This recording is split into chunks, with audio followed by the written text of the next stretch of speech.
America is at war. 13 Americans are dead. The Strait of Hormuz is blockaded. Global oil prices are above $100 a barrel. Missiles are raining down on Israeli cities. The Pentagon is deploying its most elite forces. The entire world is holding its breath, waiting for the next move. And in the middle of all of it, the Commander-in-Chief of the United States flew to Rome, Georgia, to speak to roughly 100 people at a steel rack factory, joked about giving himself the Congressional Medal of Honor, told the crowd that affordability is no longer an issue, mused about whether he will make it to heaven, and complained about being a senior citizen. That is what happened on February 19, 2026. And the gap between what that speech was and what this moment in American history demands is the story that every American needs to sit with. Let us be completely precise about what occurred and why it matters. Trump traveled to Rome, Georgia on February 19 to the Coosa Steel Corporation, a manufacturer of tire storage racks located in Georgia's 14th Congressional District, the district formerly represented by Marjorie Taylor Greene. The stated purpose was to celebrate what he described as a manufacturing revival, driven by his tariff policies. The crowd was small. Estimates put it at roughly 100 people inside the plant. Just days before the speech, a Democratic event held simultaneously in the same state drew a significantly larger crowd, a contrast that critics seized on immediately as a measure of the current political temperature in a state Trump has been focused on winning back since his second term began. The speech lasted over an hour. In that hour, Trump covered terrain so disjointed and so disconnected from the realities Americans are living through that media observers, fact-checkers, and veterans advocates all had something to say about it before the day was over. The moment that generated the most immediate national backlash was the Medal of Honor remark. In the middle of a war in which American service members are actively dying in combat, Trump decided to revisit a joke he has told before and apparently could not resist telling again. He told the small crowd that in December 2018, when he made a surprise visit to Al-Assad Air Force Base in Iraq during his first term, he was so brave for flying into a war zone on Air Force One that he considered giving himself the Congressional Medal of Honor. His exact words were, "I flew to Iraq. I was extremely brave. So brave I wanted to give myself the Congressional Medal of Honor. I said to my people, am I allowed to give myself the Congressional Medal of Honor?" He then said that it would be a stretch, given that the people he had actually awarded the medal to were missing arms and legs. He added, "Someday I am going to try. I am going to test the law." The Congressional Medal of Honor is the highest military decoration the United States government awards. It exists for one specific category of human being: service members who risked their lives above and beyond the call of duty in direct combat. Previous recipients include soldiers who threw themselves on grenades to save their units, medics who kept treating the wounded while under fire, Marines who charged into machine gun positions to protect their fellow service members. Every single recipient either risked death in combat or died in combat. The medal is not available to civilians. It is not available to presidents. It is not available to people who received 5 deferments to avoid military service during Vietnam, which is exactly what Trump received. 4 deferments for college and a 5th for a medical condition involving bone spurs in his feet. Trump received boos from the small crowd at the factory when he suggested the audience had rebuffed him on the medal remark. He immediately said he was having fun and predicted the fake news would report the boos straight. He was right that news organizations reported on the remark. He was less right that the problem was how media organizations framed it.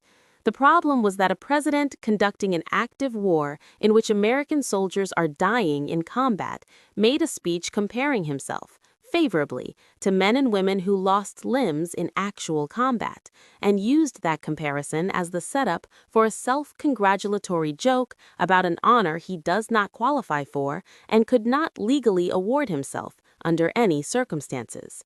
Veterans advocates were furious. The response from military community groups was immediate and consistent. You do not joke about the Medal of Honor when you are the commander-in-chief of forces currently engaged in combat.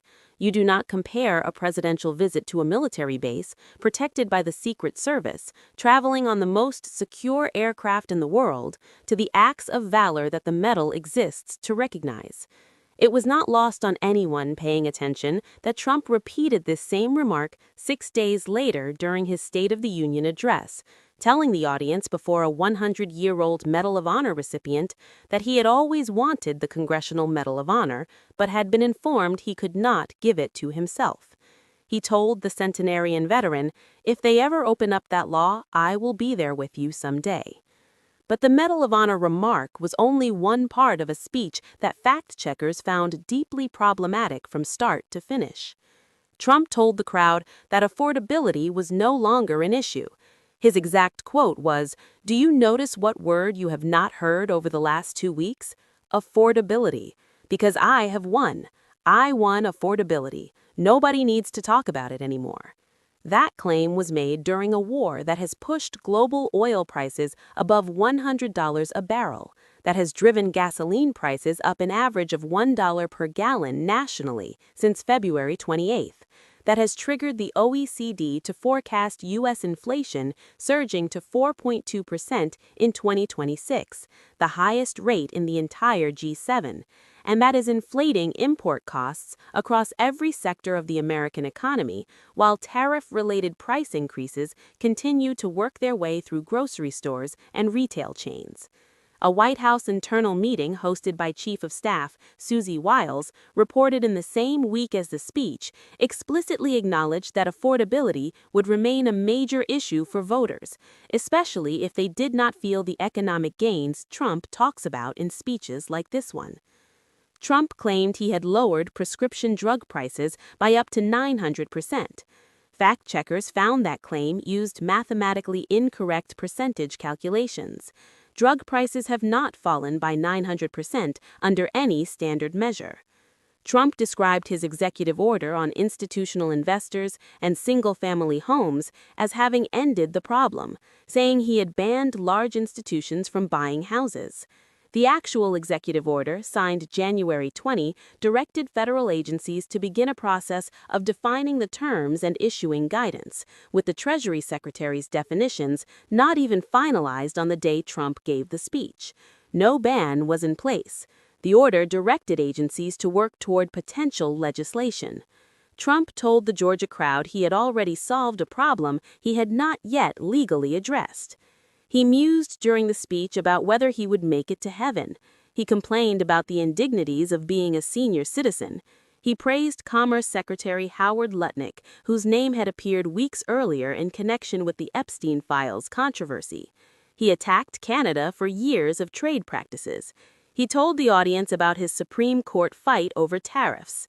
He bounced between endorsements for Georgia congressional candidates, grievances about the media, claims about economic records, and reminiscences about his first term with the kind of free-form rambling that his supporters describe as authentic and his critics describe as evidence of a leader who has lost the thread.